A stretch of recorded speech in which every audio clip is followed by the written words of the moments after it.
Hey, welcome to the Adobe slash browser slash flash games Iceberg. If you don't know what an iceberg is, it's basically, the most popular, well-known content at the top, and it goes down further and further till it's very not known stuff. This is my first video and my first iceberg video, so definitely let me know any criticisms and stuff like that. I try my best, so definitely stick around to check it out. And if you want to see more of the iceberg, definitely subscribe and let me know what you think about it. Developed by Brad Bourne in 2006, the first entry on this list is Fancy Pants Adventure. While being essentially like any other platformer game, it carves out its identity in having a Stickmin animation style, which is something you'll see a lot on this chart, because it's fairly easy to make and there's a lot of it. It initially launched with just one world. Over time, it was expanded to have 3 major worlds and was released on multiple consoles like PS3, Xbox, and even Wii, with the latest release of the game being on Steam in 2017. It definitely deserves its spot on the top of the iceberg. Sticking with the Stickman theme, next up is the Henry Stickmin games, which are several high story-based point-and-click adventure games. The defining characteristics of these games is the multiple storylines and endings that can be achieved with overall lots of content in each game. There's a total of 6 different Henry Stickmin games, including Breaking the Bank, Escaping the Prison, Stealing the Diamond, Infiltrating the Airship, Fleeing the Complex, and Completing the Mission. .io games is a category of browser games that aren't really that well related, but primarily just follow the success of the first big .io game, Agar.io. This is like a newer wave of browser games, with Agar.io coming out relatively recently in 2015. The most notable games in this genre to follow Agar.io's success were Slither.io, Deep.io, and Hole.io, which you can even play the last one on Snapchat for some reason, if you ever wanted to, I guess. Okay, Happy Wheels. It's one of the most popular and well-known browser games. It got a lot of popularity from like early YouTubers playing it a lot. It's sort of like Mario Maker. Happy Wheels is a platformer with multiple playable characters that all travel on some sort of wheeled ride, I guess. It's focused around community-made maps, but it's also a lot more gory than most platformers, which I think added to its popularity. Papa Louie games.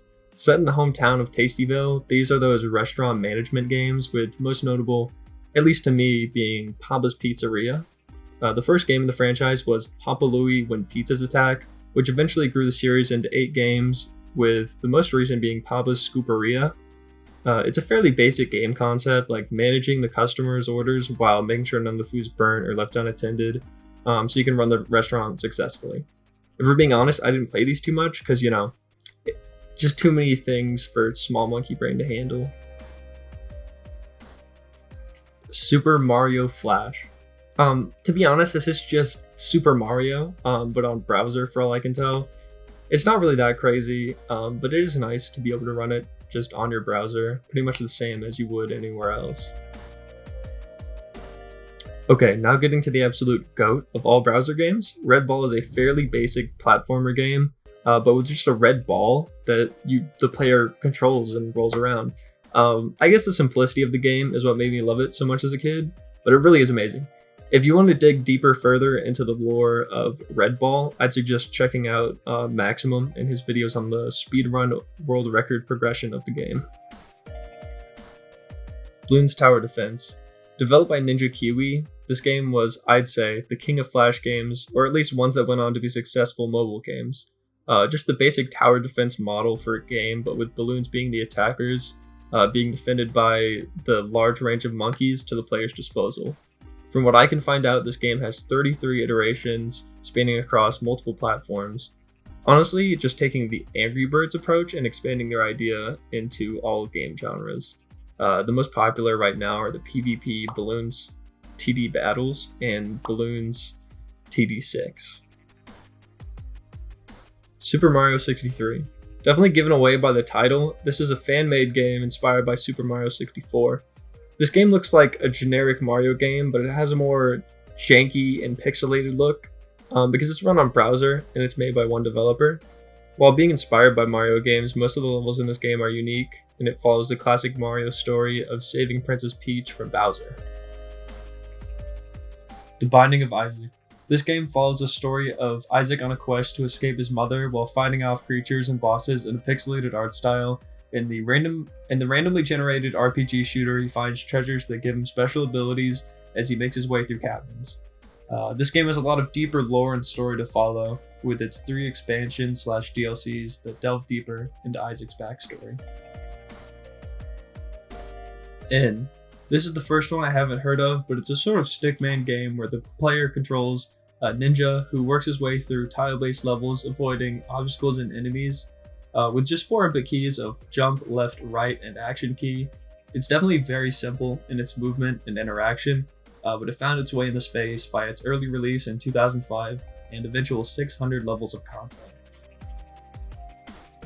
QWOP. It gets its name from the 4 keys used to control a runner who needs to travel 100 meters to finish the game. It's so infamous in its Fadian style of weird controls that make the game really, really difficult to finish. I tried playing it, and honestly, I couldn't get past 5 meters, so if you can beat that, just let me know. Poptropica. Okay, this is like a personal favorite, up there with even the likes of Minecraft.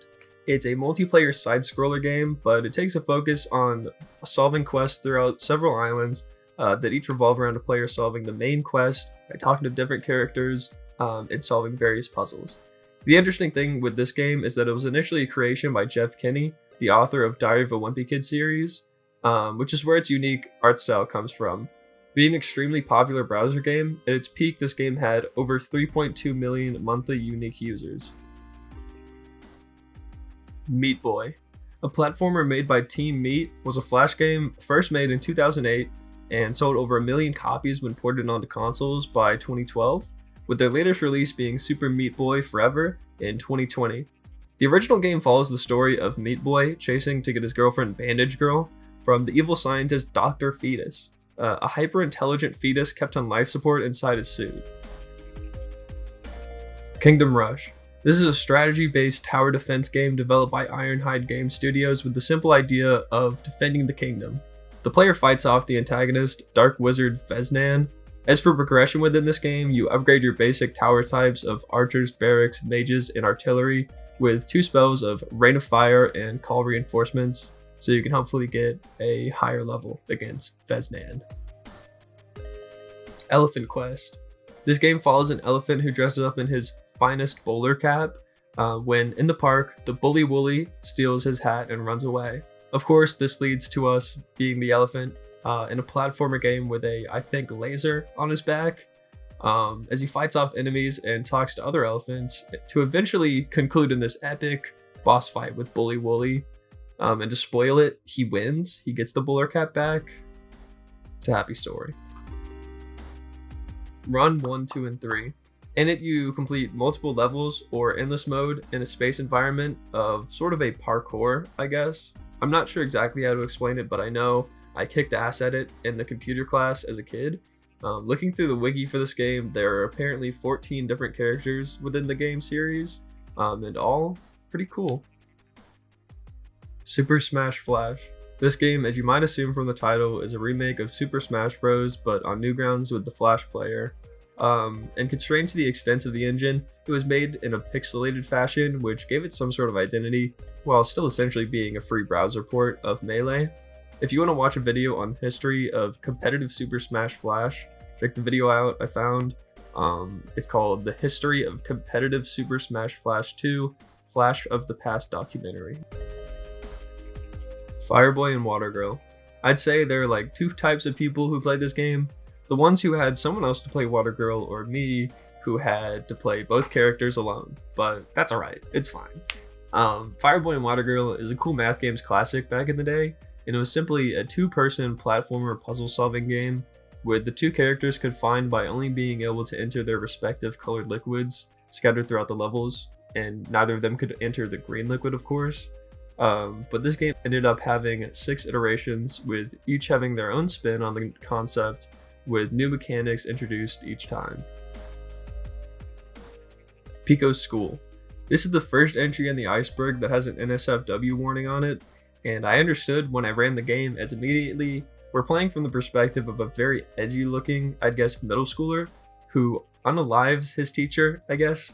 And then the game goes into this deep fried red filter, and it just gets more violent and shock factor from there.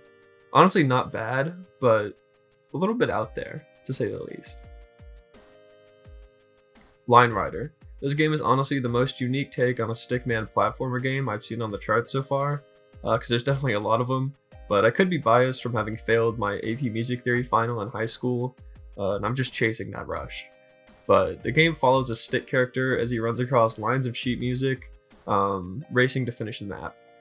I'll just let the gameplay speak for itself because it's overall really interesting, honestly. Alien Hominid is a run-and-gun video game originally released on Newgrounds in 2002, which definitely set its place as an original on the site, which can be seen by its heavy influence on later Flash games that came out after it. The protagonist Hominid uses primarily his blaster as he navigates through the main 16 stages of the game. Desktop Tower Defense. This is a pretty basic tower defense game, but it's set in the scenery of like an average desktop. The main objective of this game is to stop the creeps from reaching a certain point on the field.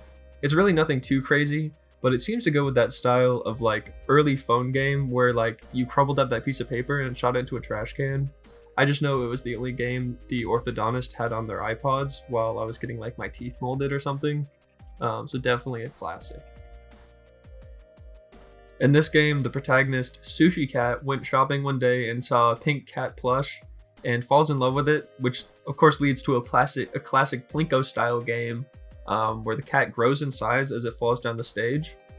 Stemming from this, there's also a show called Sushi Cat Show in 2015 where Sushi Cat and his wife, the plush named Maki, explore and learn about friendship and yada yada yada, and it's just very entertaining. The world's hardest game. I was never able to get past the first level of this game, playing it at 8 years old, and honestly I probably still couldn't, looking at some of the gameplay for this, how you're supposed to do it.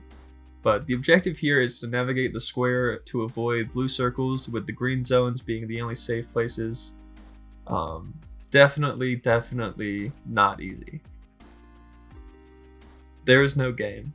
In a pixel art style, this is a point-and-click adventure type of game, but it takes a very meta route in doing this, and follows the game program as he lost his gameplay, and us, the user, we annoy him, and then it eventually comes together and makes a game. And you know, definitely a different route for a game, but definitely unique. Friday Night Funkin'. The story of Friday Night Funkin' is basically just this guy named Boyfriend who's trying to hook up with this girlfriend, but her father, Daddy Dearest, is an ex-rock star and he's not a very big fan of Boyfriend. Due to this, his boyfriend has to battle anyone who stands in his way just to get some tang, you know what I mean? But the gameplay is like a classic rhythm game, but it's so notable due to its fandom and its very unique art style. Castle Crashers. It's a up to 4-player co-op beat-em-up game where these 4 knights go on a journey to catch the evil wizard and his army after they stole a magic crystal and the 4 princesses. The combat gameplay consists of like different melee attacks, with each character having their own unique magical ability. I'm starting to see a lot of these games is just to get a woman, and you know what? It'd be like that. Age of War. I definitely wasn't allowed to play this one because it was a little bit too violent, but the game takes place all on the same battlefield, but it begins with Stone Age warriors fighting off other cavemen. But as you get more coins and the game progresses, the player eventually has an arsenal of modern weapons to soon futuristic death laser satellites and all that. I'll be honest, it's my favorite new game that I've found so far on the Iceberg. Definitely worth checking out. Uploaded to Newgrounds in February 2004, Ultimate Flash Sonic is like the original Sonic games, but remade to be played on browser, and it runs just about the same as it would anywhere else. It contains the first 2 main levels in Sonic of Emerald Forest and Ice Paradise. Honestly, now I think the official Roblox Sonic game has them beat, but I might be a little bit biased. Insane Orb. This is basically just the regular Pong game, but they don't return the grocery carts back. If you know what I'm talking about, it's the first to 75 points or their opponent wins, but the environment is constantly changing with this big gravity ball in the middle that either repels or sucks in the ball as you're like shooting it across. And there's also like a Pac-Man thing that runs around eating the ball and shooting it out. But it also is the most played game on all of Newgrounds with over 46 million plays overall. So, I mean, it absolutely deserves its spot on the tier in the sky on the Iceberg. Drag Racer 1 through 3. All three of these games revolve around the core gameplay of upgrading your car in very realistic detail to hopefully win more drag races. It also takes a focus on controlling every aspect of your car like stick shift and speed to make the game more realistic. So if you're a car dude, this is for you. Shout out Owen, that's my boy. Skincraft. I'm gonna be honest with you, I thought this was like a remake of Minecraft, but it's like Skinwalkers or something. But it's actually the first browser game on the chart that isn't actually a game. It was posted to Newgrounds with the function of allowing anyone to create custom skins for Minecraft, which really doesn't sound that innovative, but at least in 2011, it was pretty useful for people to make their own Minecraft skins, because I don't think that was really a user-friendly experience at the time. Madness Project Nexus Classic is a side-scroller shooter / beat-em-up game, which just from that, I definitely wasn't allowed to play something this wild. There are two game modes, Story Mode and Arena. In Story Mode, the player goes through playing all the main characters in the goal of finally beating the final boss, Phobos. On the other hand, in Arena Mode, it lets the player fully customize their own character to fight off increasing enemy waves in a like arcade-style arena. Miami Shark. Honestly, a beautiful game. Miami Shark is about this shark that just goes through the bay in Miami, jumping out of water to attack boats, planes, and helicopters. He just tried to break as much shit as he can to get a higher score until he runs out of time. And he's also energetically supported by this JPEG great white shark popping up in the corner whenever you get a high enough chain of destruction. So very, very useful there. Wordle. I was honestly pretty surprised to see this up here, but I guess it makes sense. I'm going to assume most people know what Wordle is, but it's basically a strategy game in which you try to guess at a 5-letter word with 6 tries, while getting hints if you got part of the word right or not. Even running with an ad-free solo website, Wordle became extremely successful, being eventually bought by the New York Times for a reported $3 million. For the last game on this first part of the Iceberg, Sift Heads is a very expansive stick figure game with the defining characteristic of overly aggressive and violent gameplay. This game was also fueled by the production quality of the animations within the game that made it so popular to watch on YouTube, which gave it even more of an impact on the browser game scene. Okay, that's the end of the Iceberg. I really hope y'all enjoyed. I just got done editing it, and being my first time doing this, I think it went pretty well. But be sure to leave me some comments and let me know if it's good or bad, some suggestions, critiques, just let me know. And I appreciate it if you actually ended up watching for this long. Thank you.